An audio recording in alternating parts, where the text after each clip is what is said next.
Ladies and gentlemen, it is now time for our second and last panel of the day. And title is a bit of a tongue twister, A Changing Global Context, New Equilibria, De-globalisation and Vulnerabilities. To moderate this discussion, I'm delighted to introduce you to Mr. Ambroise Fayolle, the Vice President of the EIB. Ambroise, the floor is yours. Thank you very much, Ali, and many thanks to you for being here today. I'm just going to very briefly introduce our dear speakers that you know, of course, quite well. Prime Minister Bettel, you've been Prime Minister of Luxembourg for now 8 years.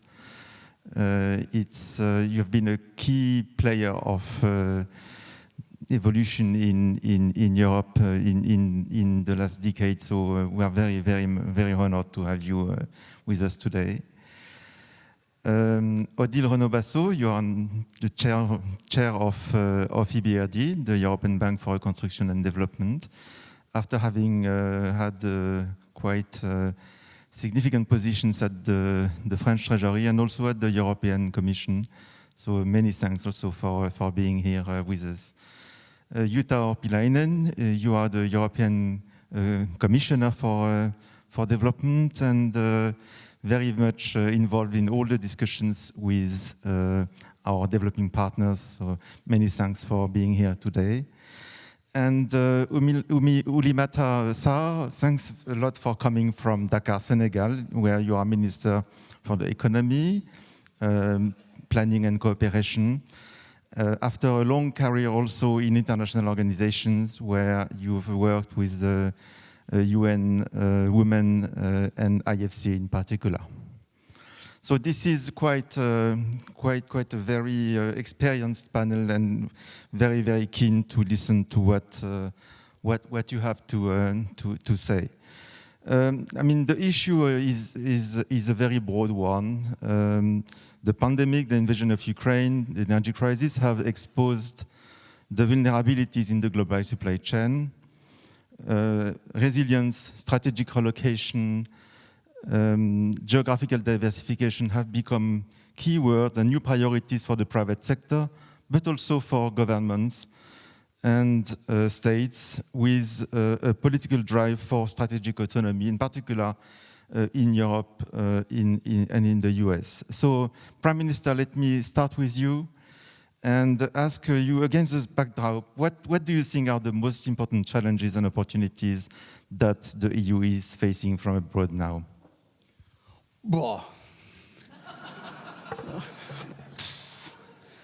How many hours do we have? So, no, thank you so much for the invitation, and thank you also for the EIB to organize this forum. I think it's very important to build bridges also, and having here a panel with a representative of the Senegalese government is a bridge with also our African friends, and this is also a link because I just listened to Klaus' speeches he just did, where we have to be very careful. We should work with the Africans not only when we need them. And we see that for the moment Russian propaganda is very successful in Africa. So I'm happy because also Senegal, I don't want to play now the game, voted in the first time in favor of Russia. So, well, no, abstained the first time. So I think it's very important, abstained. Yeah, but so everybody needs to go to the loo. That's even worse.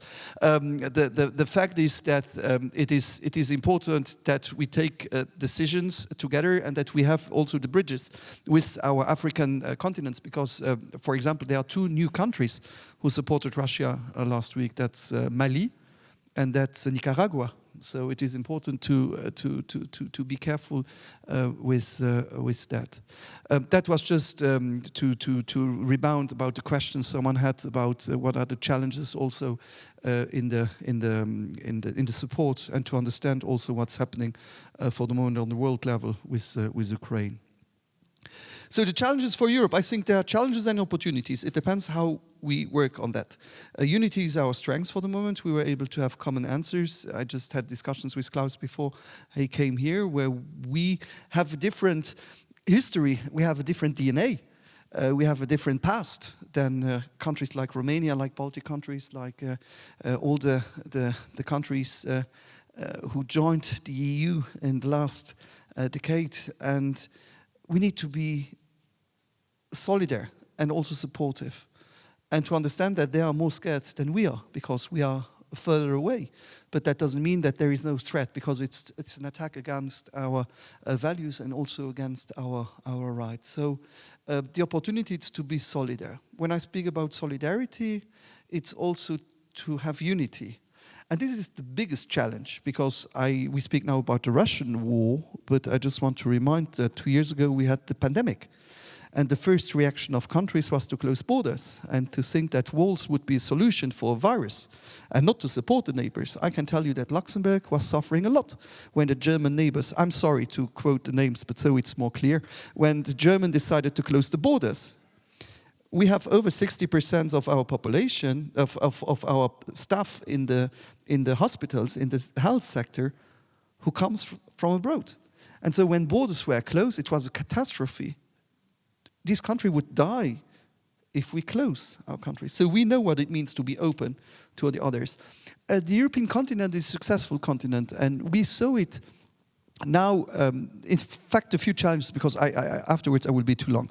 So the first thing is unity, but then also solidarity, but also to know that we need to be also stronger as European Union. We saw it with the masks also from China.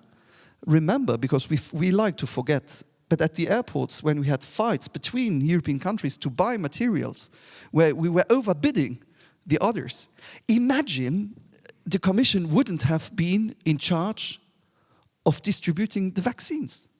Imagine it would have been the normal market. So no unity, no common solution. Imagine, so I just had the Romanian president. If he would need to buy the vaccines for all his countries, it would have been more difficult for him than for me as Luxembourgish country with 600,000 inhabitants.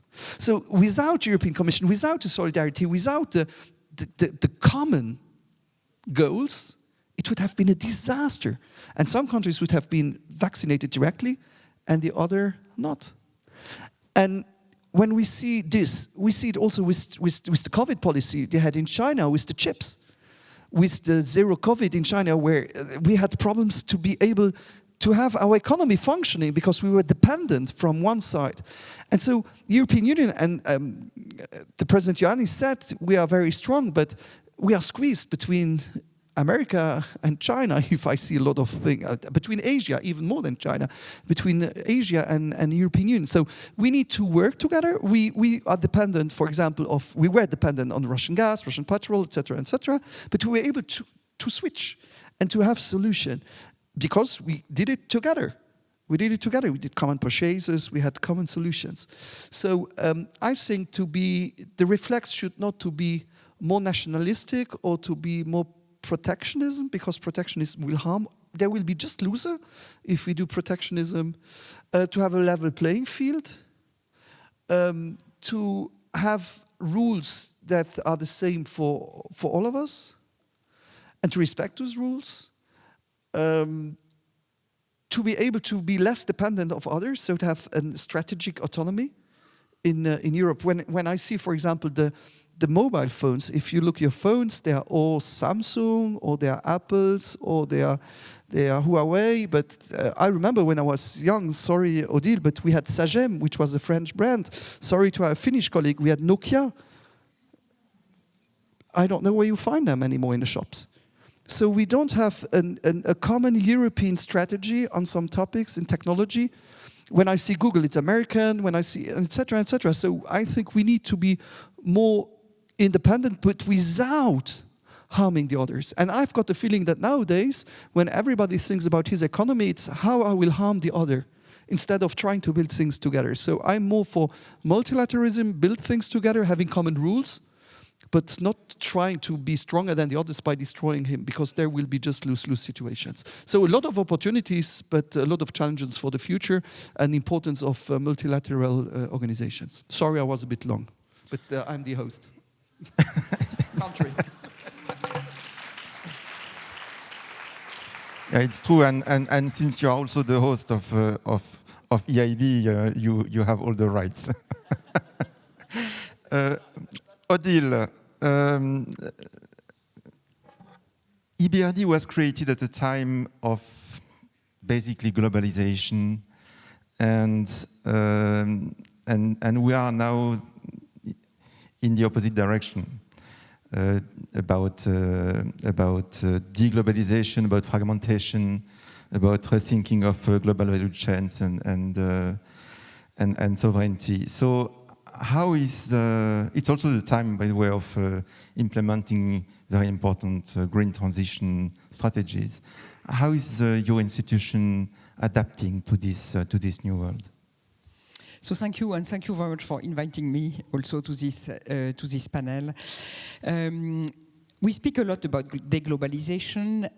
I'm not sure, when you look at the figures on global trade and so forth, it's not so clear that we are really moving to deglobalization. What is clear probably is that we are moving towards more fragmentation, and then that trade is not increasing as quickly as growth, but still, I think there is, trade is still there to stay. And we've been, in our transition report, we had, which was called this year Business Unusual, which I think was quite fit for purpose in terms of we've looked, we had quite a detailed study on the behavior of companies and how they were adjusting to the disruption in supply chain that was related to first COVID and post-COVID. So it didn't start with the war on Ukraine and the new geopolitical world and so forth and the tensions, but it really started with impact of COVID, post-COVID, suddenly also the realization that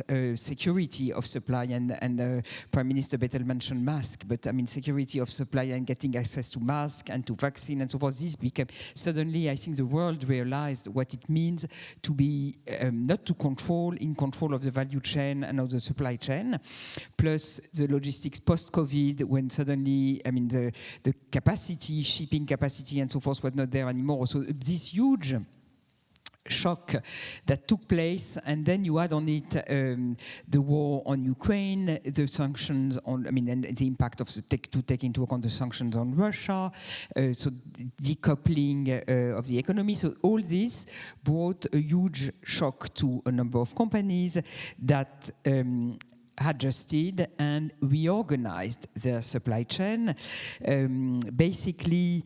But what is interesting from this study is that they do not turn necessarily to domestic production and domestic supply, but they just look for other partners in other countries. So it's a diversification, it's a reorganization, it's not turning inward and relying only on domestic suppliers, which would not be, in any case, realistic. So I think this is a good example of how the business and companies adjust to the new era in which we are and diversify, change, but are also showing their resilience in order to continue to be able to deliver, to grow, and to participate to global trade. And I think the role of institutions like MDBs and an institution like EBRD, which is focusing a lot on private sector, is to help private businesses to see the challenges and to adjust to the challenges, but to also see the opportunities. And it was quite interesting to see, for example, and we work a lot in the European neighborhood, to see that the new geopolitical situation,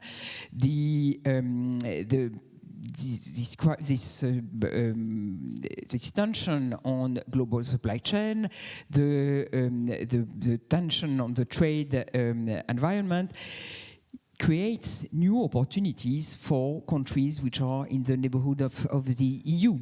And this is the case, for example, when you think about North Africa, when you think about countries like Egypt, but also Central Asia, a bit farther and a bit more remote from us, but still, they see also this, for example, the stop of link, of the sanction and the reluctance of EU countries to engage and to trade with Russia as an opportunity for them to develop. So that's something we need to adjust our intervention and our tools and our advice to our clients to this new era. The second big shock was the energy crisis, which was, and to combine with the green transition and the need to change our energy model to move towards, to stick, to implement Paris Agreement and to decarbonize our economies. And this was also a huge shock. And I think at the beginning there were a bit of fear that in the new environment, with the energy crisis in particular in Europe being so acute and so, in a way, frightening for the businesses, for citizens and so forth, that the green agenda will be completely put on the backfire and seen as a second priority. I think what we see, and MDBs here also, Muldet and a bank like EBRD have a role to play to that, is that we don't see a contradiction between the green agenda, the green transition, and the need to ensure energy security and so forth. There may be some very short-term trade-off with return to reopening of carbon power plant or extending the life of some of the the coal power plant. But overall, what we see and what we need to support is an acceleration of the green transition in order to ensure energy security. Because at the end of the day, renewable, solar, wind, you have it on your ground. This is a way really to, you are not dependent on third countries, on pipeline and so forth. So this is really an opportunity to enhance energy security and to reach the double objective of security and decarbonization. And I think that's the responsibility of MDBs. EIB is doing a lot into that. We are also doing a lot in order to provide the adequate support and the strategic advice and the know-how also in order to accelerate this green transition and therefore to also contribute to solving the energy crisis. I completely agree with your last point on the need to speed up, accelerate the investment in everything related to green, because as you said, it responds both to the need for decarbonization and the need for autonomy and independence. Commissioner Pilainen, what is the view of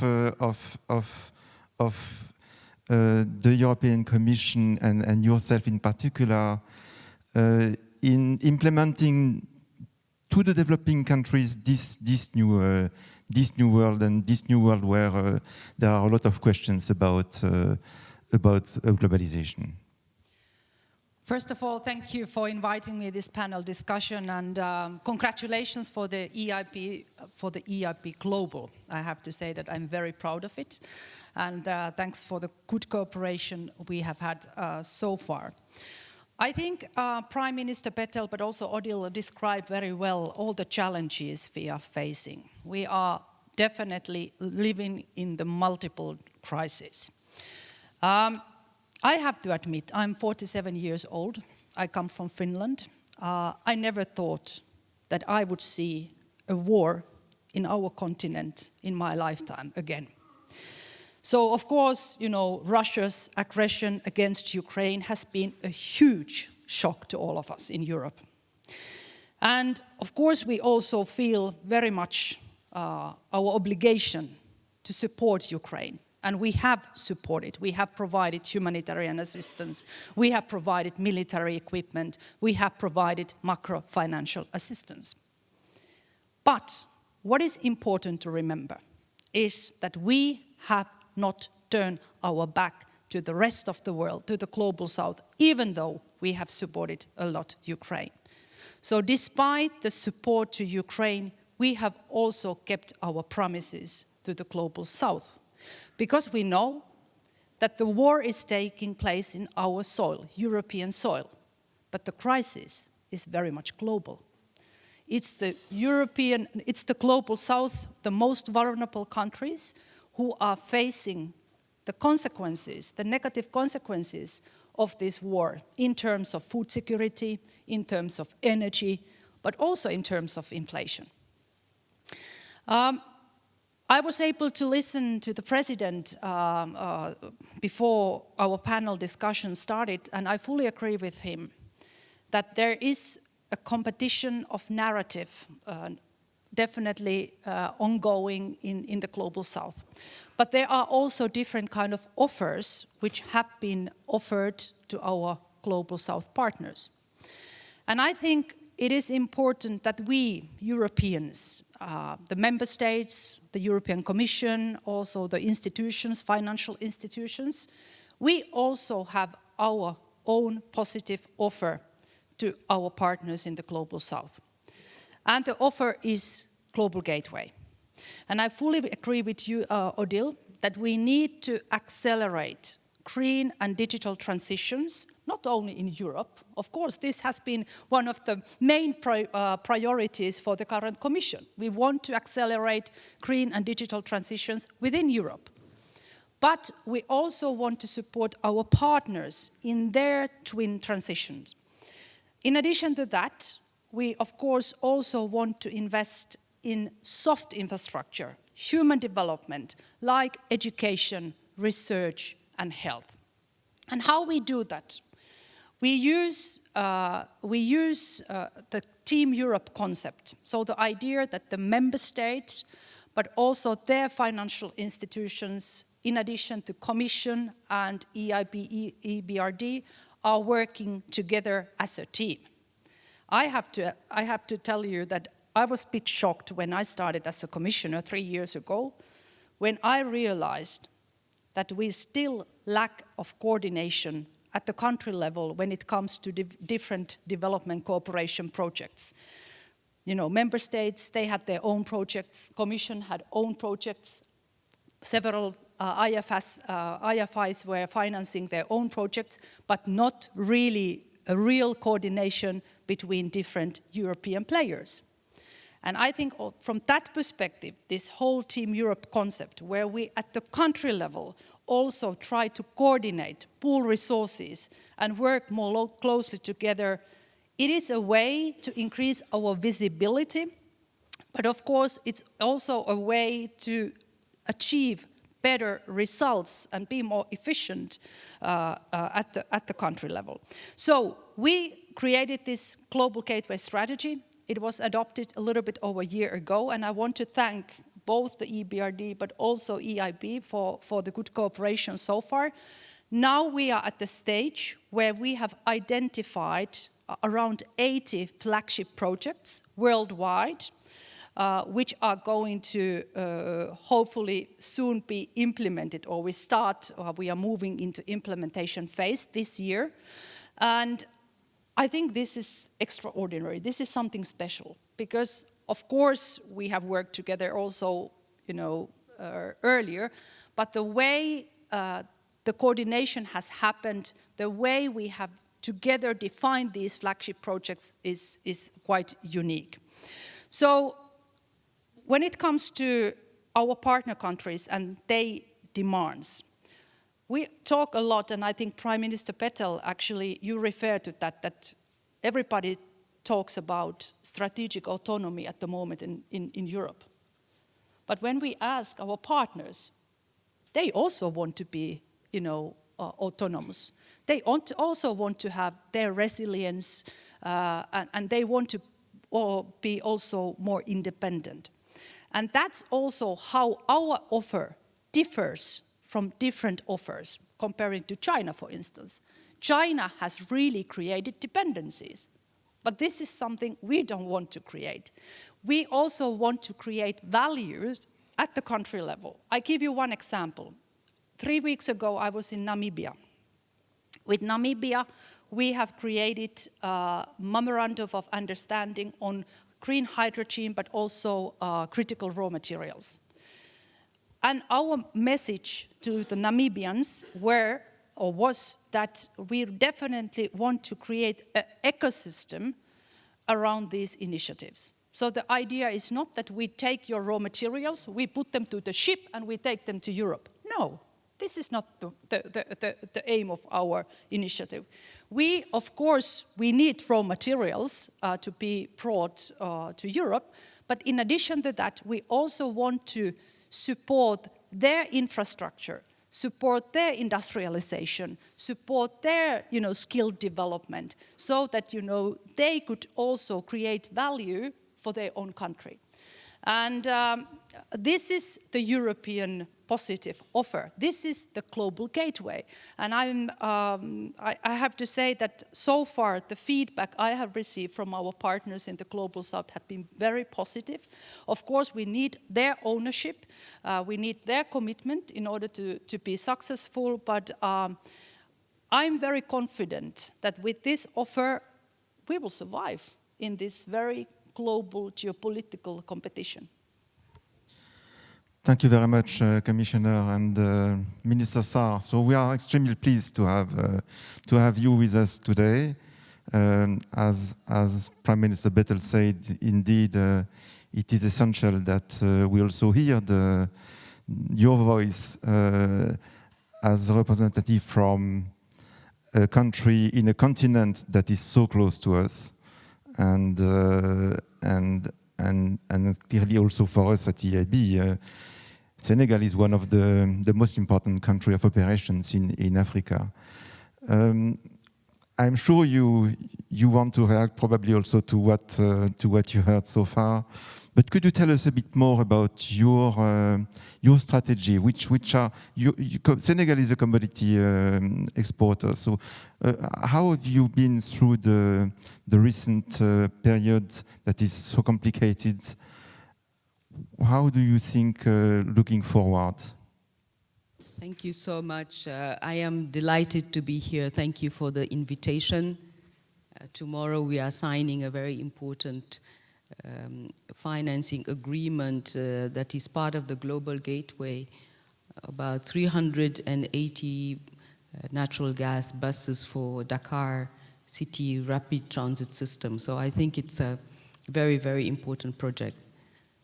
Senegal, as you know, let's talk climate and energy. Senegal has 32% renewable energy mix currently. We have hydro, we have wind, and we have solar. Our objective is to reach 50% of renewable energy by 2030. That's the commitment of our government. Senegal also is at a crossroads because we have discovered gas and oil. We are very excited about our conversation this morning with the Green Climate Fund because we are looking at green hydrogen as a base load for our energy mix. Senegal is a country that is open for business. If I want to give a bit of a perspective on our economy, for the past 5 years before COVID, we used to grow at a rate of 6%. When COVID hit, our growth rate was 1.3. And in 2022, we were thinking about coming out of resilient into real growth, and then the war in Ukraine happened. We ended up having a 4.8 growth rate of our economy in 2022, and we are expecting 10% in 2023. The African Development Bank is saying 9%, the IMF is saying 8.5, we are saying 10, so we believe our number is good. So Senegal is at the crossroads because we want to grow our economy and we want to grow a green economy. Senegal strongly believes that to bring about change, you need 5 things. You need good policies, so you need to have a very enabling environment, because we are convinced that in order to have our economic development, it cannot be through donors, it cannot be through partnership, it has to be through business. So private sector development is critical for us. So policy to make our country attractive is extremely important. The second thing that Senegal is investing in is skills, capital humain. on education, which is 25% of our national budget, health, and health sovereignty. We talked earlier this morning about the new factory for vaccine in Senegal. Senegal is one of the pilot countries. By June, we will have a full-fledged manufacturing plant for vaccine for West Africa. So skills, number 2, extremely important. Number 3 is financing. We are looking for patient capital. You cannot finance a hydro dam on a 3 to 10 year financing time. We are looking at patient capital that is blended, because when we go to markets, we can raise funding for 2 and 3% interest rate. Because our biggest issue, and the President Macky Sall says it all the time, is the additional risk insurance that comes with it. The world is convinced that we are risky. So to do the same solar plant in a country and do it in Africa, the perspective is very different. The exact same solar plant will have a 10, 15% interest rate on it because of the insurance that comes on top. So for us, financing is critical, and we cannot do it with our own budget. So how do we do it? We want independent power producers to come and invest in Senegal, and our national company is signing contracts and is buying the power. The fourth leg of our change, our transformation, is access to markets. Senegal is a hub. We are connected to all our neighboring countries. Our neighboring countries are considered what we call in French une ceinture de feu. So we are the safe haven, we are the stable country in the region, and we intend on staying like that. And that's all the geopolitical conversation of the day. And I want to set this record straight. We never voted for Russia. The last pillar of our transformation is basic infrastructure. Energy, water, roads, railway, and technology as an enabler. So this is the 5 pillars of the Plan Sénégal Émergent, which is our national development plan. The EU, EIB have been critical. They've been our partners. They have supported our transformation. But we want to send a clear message to the world that we are looking for private sector. We are looking for investment. What we will need from you would be what we call in French des fonds d'amorçage, funds that allows us to have projects ready. And I know all the investment officers who are in the room are nodding, because people come to our country and the first thing they ask me is that, what is your pipeline of projects? And in order to have that pipeline, you need to invest a lot. And currently, as you know, all African countries, and I know, we've been faring quite well compared to the Sahel. I want to remind people of the Sahel. Millions and billions of people are dying every day in Mali, in Niger, in Burkina Faso. And the Sahel is the epicenter of violent extremism and climate change. So we want the Sahel to remain on the global agenda. So Senegal is saying, we need the support, we need to be safe, we need to remain that partner that you will look into and say, I would like to put my money in it. Our national budget, I will end there, 85% of our national budget is our own money. 85% of the budget of Senegal is Senegalese money, is our taxes, is our VAT, is all the taxes that we put together. 15% I have to look for as a Minister of Cooperation through financing, through loans, through grants, because we do get grants from the EU. But our dream, our objective, that's why we talk about a just energy transition partnership. We believe the future is green, but we believe that it has to be some kind of phased approach, because my country has discovered gas, and my country has an objective to bring energy to its people. We have our national strategy of energy for all by 2025. We would like to see the support of the world, because today when we talk about climate, sometimes, the world is polarized, and I think Africa contributing to 3% of global emission, there needs to be a conversation about a just and fair transition. So we export commodities, you are right, but we want in our national development plan to change that. Every crisis is an opportunity for a country to reinvent itself. Today, food sovereignty is at the core of what we are trying to do as a government. We used to depend on grain from Ukraine and from Russia, even fertilizers. Today, with the gas production starting in October, November, Senegal would like to do some gas to power. We have some phosphate in Senegal, so we would like to produce our own fertilizers and produce fertilizers for the region. So there are opportunities. They are testing some wheat that is heat and drought resistant based on the experience in Ethiopia. Ethiopia now is self-sufficient in terms of wheat. So it is an opportunity to create an agriculture that is climate smart and also explore our indigenous grains. By the way, before we saw wheat, we used to eat our millet, our sorghum, our fonio, and all those grains were gluten-free.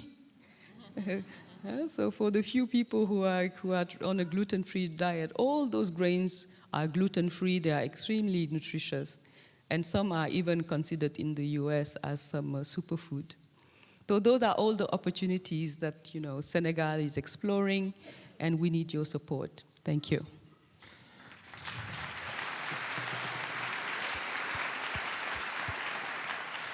Thank you very much for a very strong statement, Minister. And actually, you could also have added that Senegal is now waiting for a just energy transition package that is going to help the country putting in place its strategy for energy in particular. I'm just going to ask you a follow-up question, if you don't mind, Minister. How do you see the role of Europe in these days, and what do you think is going to be the future of Europe in part of Africa, where Europe and some European countries are very much criticized these days? I like to say that Europe and Africa, we are joined by the hip. We are the closest to you. Today, if I had to fly, it took me a few hours to get here. It will take me at least 9 hours to get to South Africa. We are your natural market.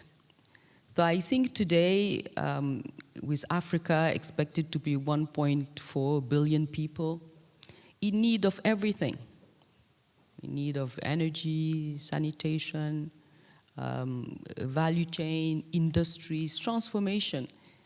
I think the partnership is a win-win partnership. You have been very strategic in putting together the global gateway. President Macky Sall says it all the time. We believe that the future is green and we cannot be left behind. That's the message from the UN for the people who know the Sustainable Development Goals. Do you know your goals? There are 17 of them. I like to joke and say the most important is number 5. Do you know what is goal number 5? Gender equality and women empowerment. I always like to say that, yes. Yep, I see a few hands in the room, so I know you can relate. So the relationship is strong. We have trade relations. We would like to see more investment of Europe in the continent so we can grow together. We have quite a strong diaspora in your countries. Senegal, the diaspora, remittances, money that they send home, represent 10% of our GDP. So they create those bridges between you and the continent. We would like those people to come back. We would like you to come. We would like private sector to come. The biggest conversation that I have when I visit countries is, where is your private sector? When I leave Luxembourg, I'm going to Germany, to Berlin, to attend the meeting of the German SME Association. They invited President Macky Sall as a keynote speaker. He delegated it to me. So when I leave Luxembourg, I'm going. And that's the conversation to be had. Those businesses that are in Europe and that are afraid or consider risky to venture into Africa, when you are not doing that, other people are coming. Other partners are on the ground. And I think historically the links that we have make you a preferred partner, a partner that we speak the same language, we have some common values. So I think we should build on that to have a much stronger private sector investment in our countries. And I'm sure, Minister, that this is absolutely the will of all the people in the room and especially on stage now. Does any of you three want to say something on? Please, Jutta. I just wanted to say that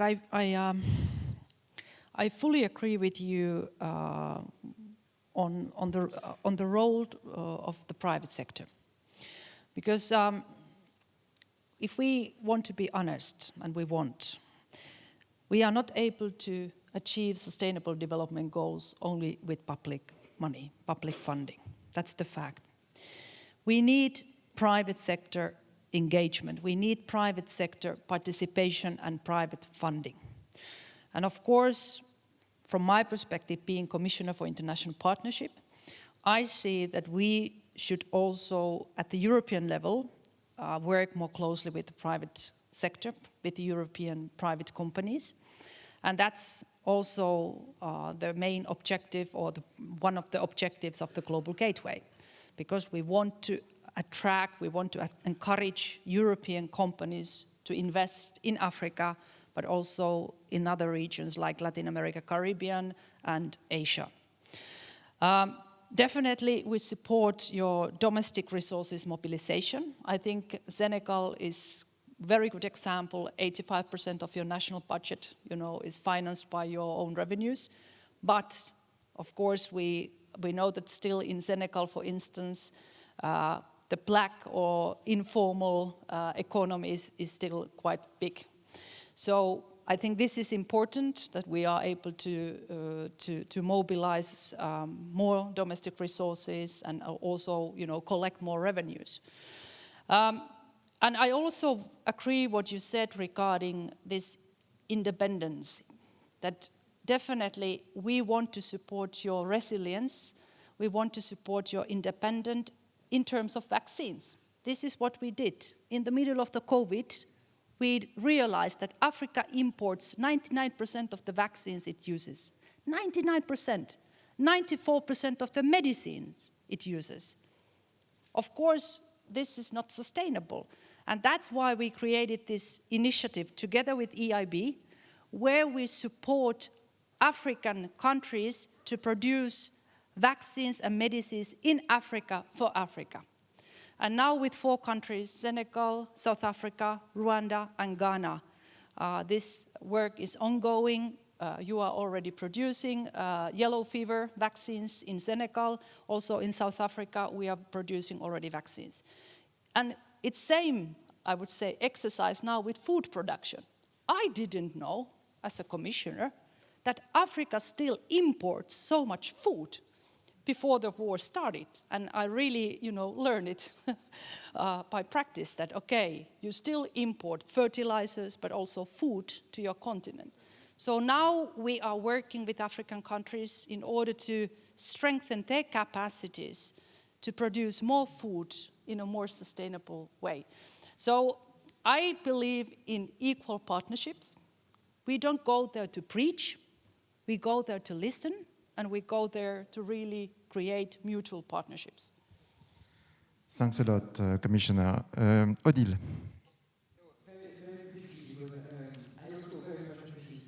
On the development of the private sector and also moving upward in the value chain, because I think that's one of the key challenge for Africa now, not to be only a supplier of raw material and so forth, but really developing the industrial capabilities and so forth. And I think that there is one trend which is also very interesting is a regional integration moving further, because I mean, and Senegal in that sense, with you are already quite integrated with the currency, with all the financial market regulation and so forth.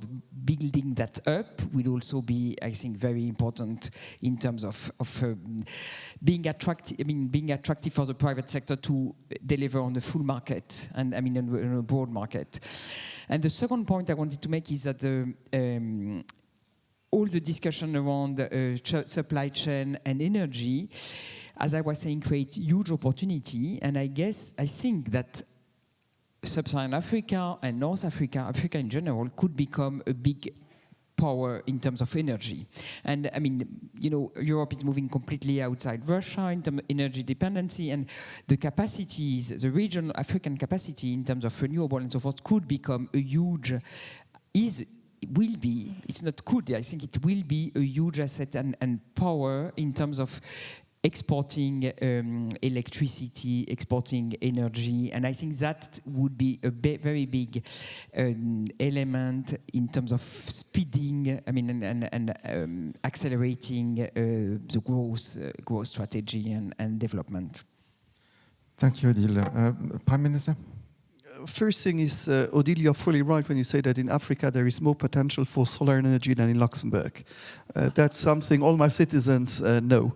A few things. The first thing is, I'm very proud to be one of the very unique countries, and not only in Europe but also worldwide, who still spends 1% of GDP for development. We had also more difficult times, and I see Charles Goerens, he's a former Minister of Development also for Luxembourg, where we always wanted to keep this 1%, even in more difficult times, and if it's not always popular to keep 1%. And I see a lot of countries where they reduce it. And we just had a mission with our Minister of Economy, who just came back with you in the plane for Senegal to bring private sector to Senegal and to see how we could have a win-win situation. The only thing is, I'm very frank, and I'm really not diplomatic tonight, so I will continue in that way. The first thing is, we did a lot of promises to Africa that we didn't fulfill. I'm now Prime Minister in my 10th year, and we did the last 10 years promises to Africa, we didn't fulfill all of them. So we cannot promise and then do not deliver. That's the first thing, especially as European Union. The second thing is, in Africa, we have to be very careful also about to support democracies, because a lot of countries were democratic. I remember Ibeka discussing with him in Mali, he's gone. I remember Kabore in Burkina Faso, he's gone. And I could continue the list of risks for countries.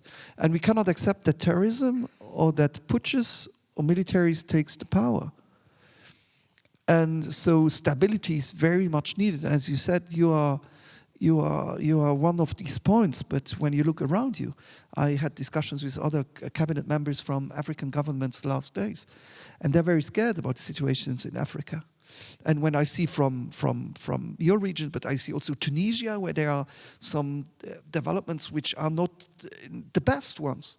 So it is very important to support democracies and to help also generations, because if very often as European leaders we see Africa linked with problems instead of opportunities.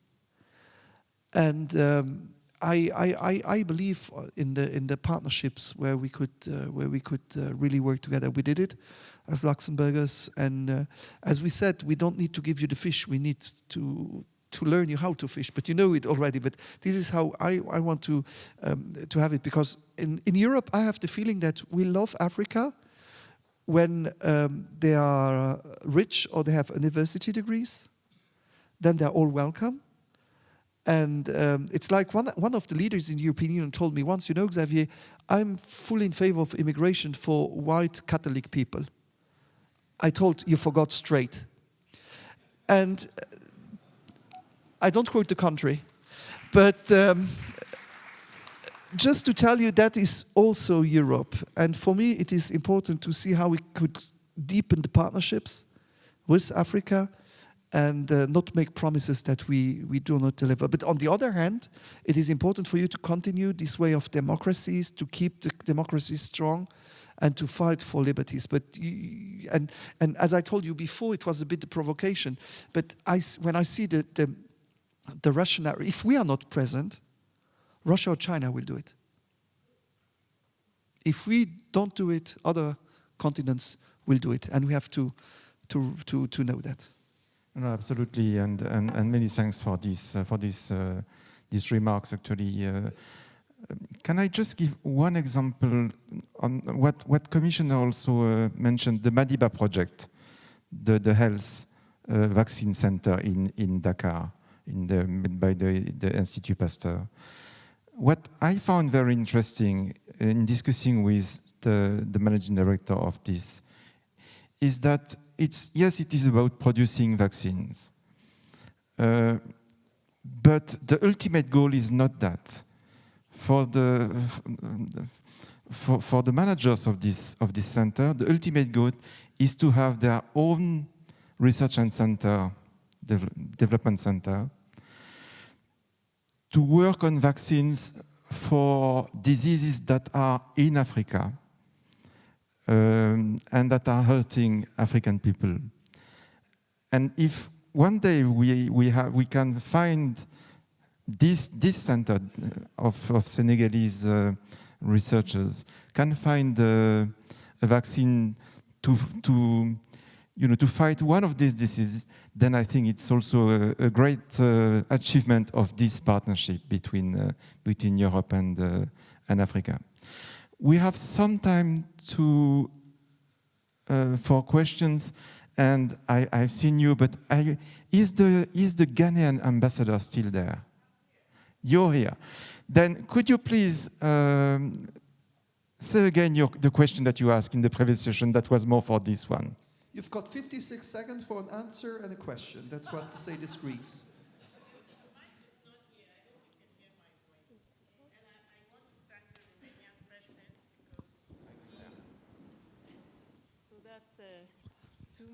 Two more seconds added. I want to thank the Romanian president because he ended on a very optimistic note and he mentioned Africa. Prime Minister Bettel, thank you very much. We know that EU's agreed percentage on development is 0.7, but you are doing 1%. I know you can do more. So we will be looking up to you for that, please. We are all adapting to the changing world.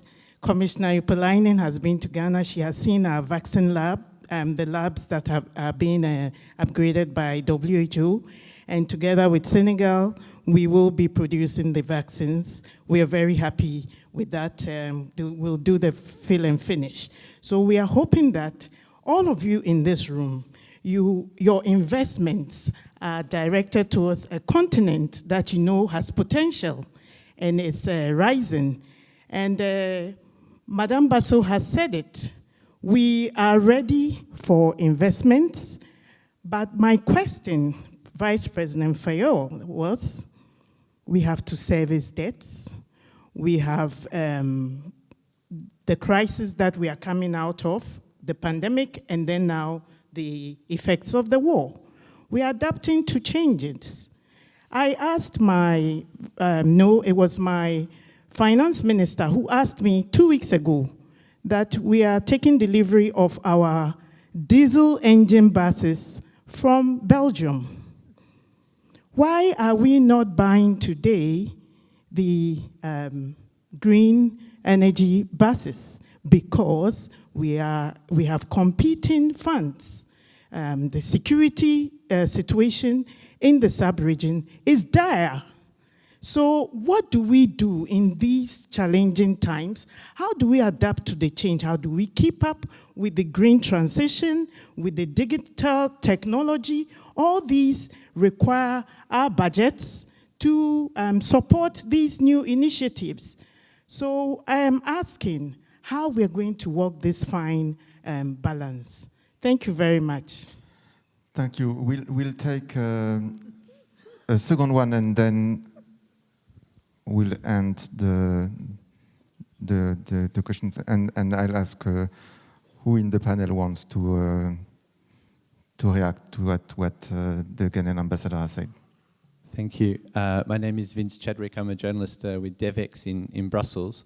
I was going to ask about, we talk about shared partnership and things like that, but when the the minister from Senegal was asked what her priorities were, she cited gas and fertilizers, and Europe tends to talk about green and digital. And we talk about listening. So sometimes I wonder actually if we are listening and if we're all on the same page or not. But I wanted to take advantage of the Prime Minister's honest mood that he mentioned to ask a question about something called the post-Cotonou Agreement, which sounds very boring. It's got more boring recently in the sense that it's got no money in it, it's got no trade in it, but it is an agreement between the EU and 79 African, Caribbean, Pacific countries, including Senegal, if I'm not mistaken, and which is actually the legal basis for the EIB's lending in those countries. And you mentioned migration in the recent summit that was held in Brussels. The post-Cotonou Agreement has detailed provisions about stopping illegal migration, and leaders didn't even mention it. And I thought, in my naivety, you were going to lock the door and not let Viktor Orban out of the room until he agreed to sign that agreement and help a few people in the EIB probably sleep a bit easier at night as well. But when you talk about meeting commitments that you've made, meeting promises that you've made, I mean, Commissioner Erpelainen negotiated that agreement for 2 years on the basis of a mandate from member states. And now it's completely gone to sleep and no one talks about it, including in a summit on migration, when migration was the exact sticking point of the agreement, right? So, and now, when I asked Emmanuel Macron about this, he said that le cadre est usé, and maybe the French speakers can explain what that means, because there's some different interpretations, but it wasn't a ringing endorsement of the post-Cotonou Agreement from a fairly significant European leader. So my question, I hope I'm not à côté de la plaque in asking this question in the EIB, because I think it is relevant to the EIB and their lending mandate. Isn't it the time for EU member states to now do as you say and keep their word on the post-Cotonou Agreement, or be transparent about why not? Yeah.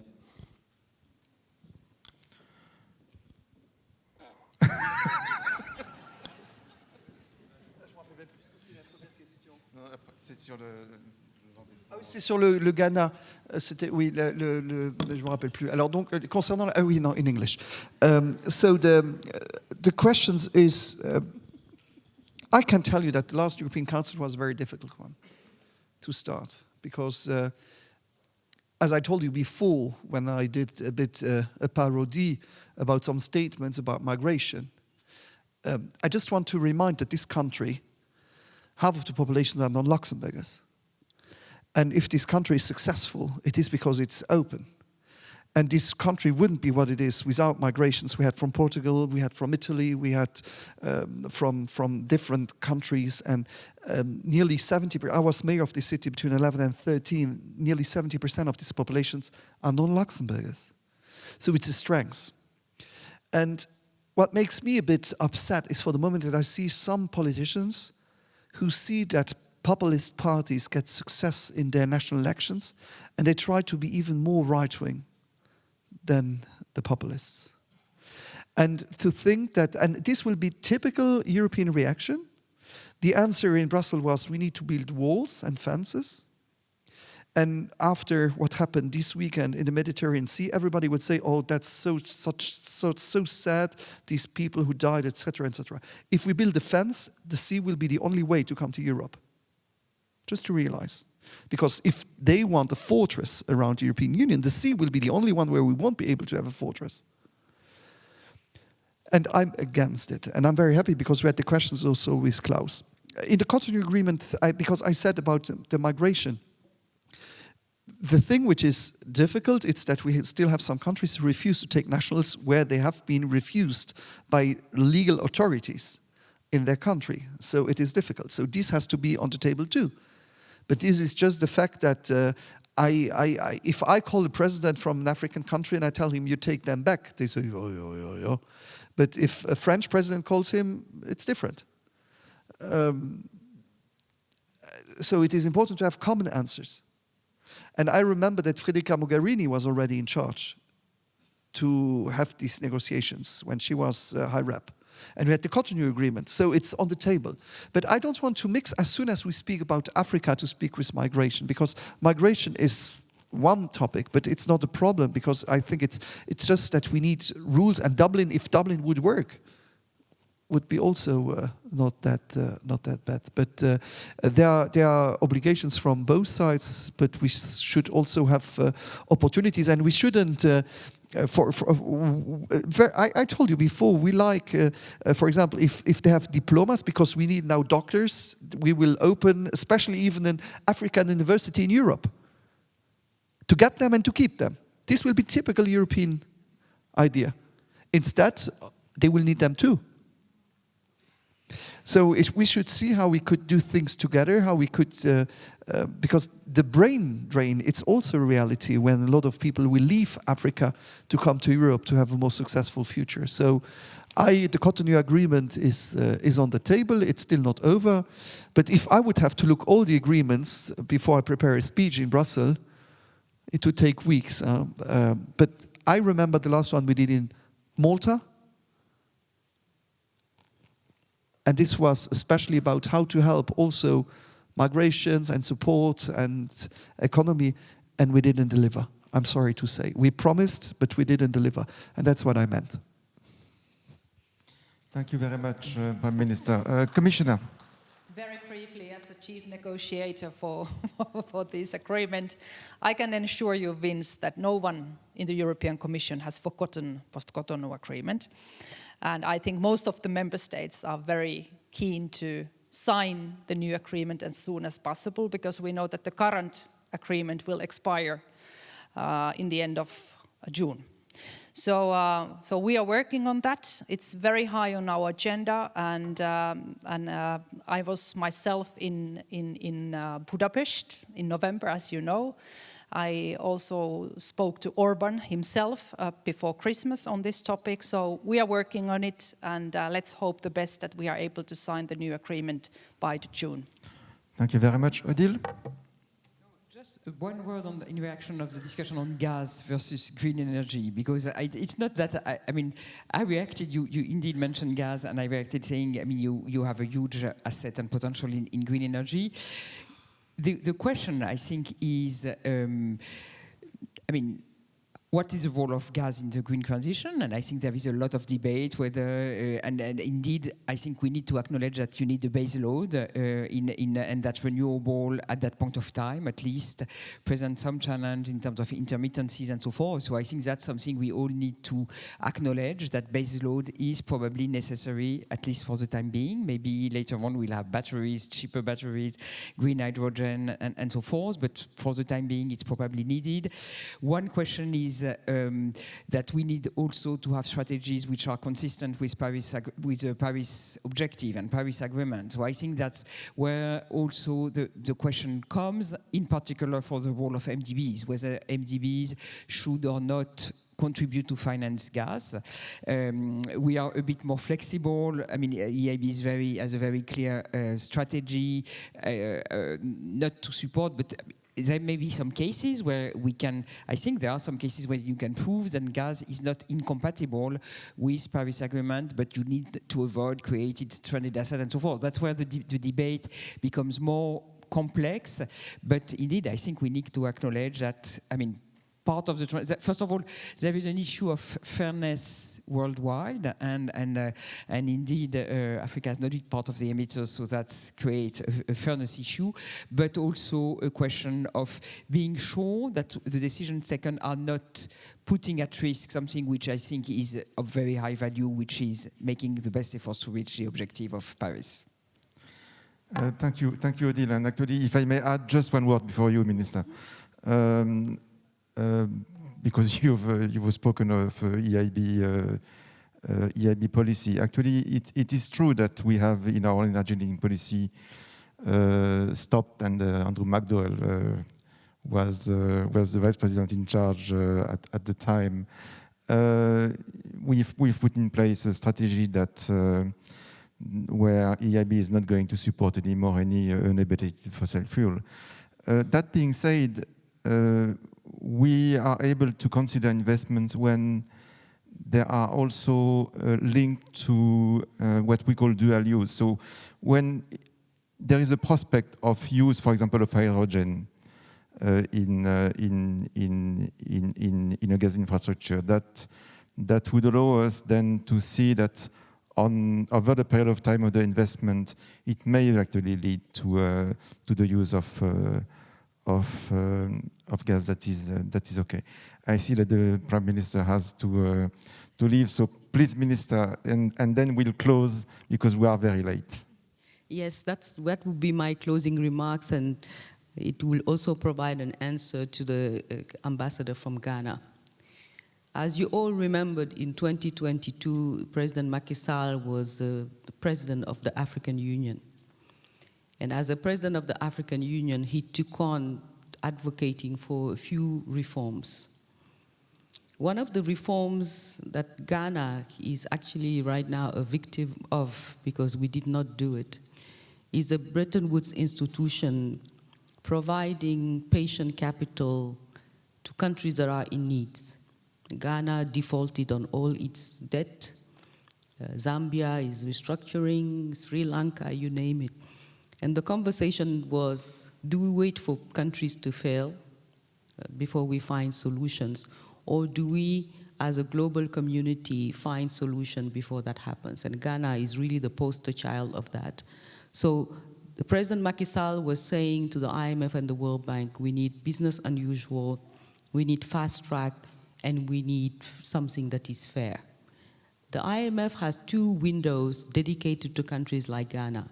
One of them is on climate, called the Sustainability Trust Fund. To access the Sustainability Trust Fund, you need what they call a climate assessment of your country, saying, what is your greening strategy? That greening strategy is elaborated by experts of the World Bank. It takes a year for them to finish the report.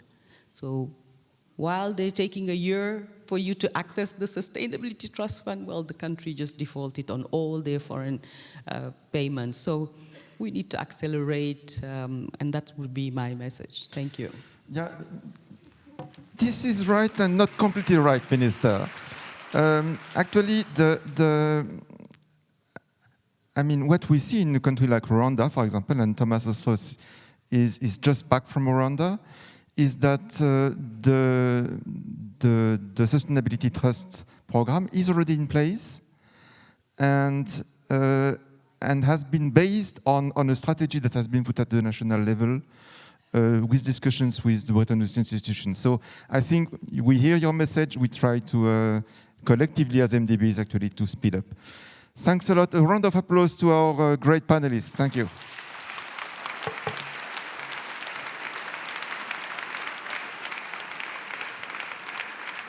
Indeed, thank you so much. If I can just have your attention for 30 seconds, Prime Minister, I know you have to dash off, and it seems that your leg has fallen asleep.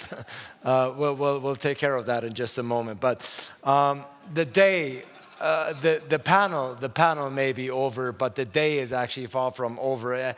Quite on the contrary, we invite you now all to join the opening gala dinner in just a few moments right across from here when you leave this hall.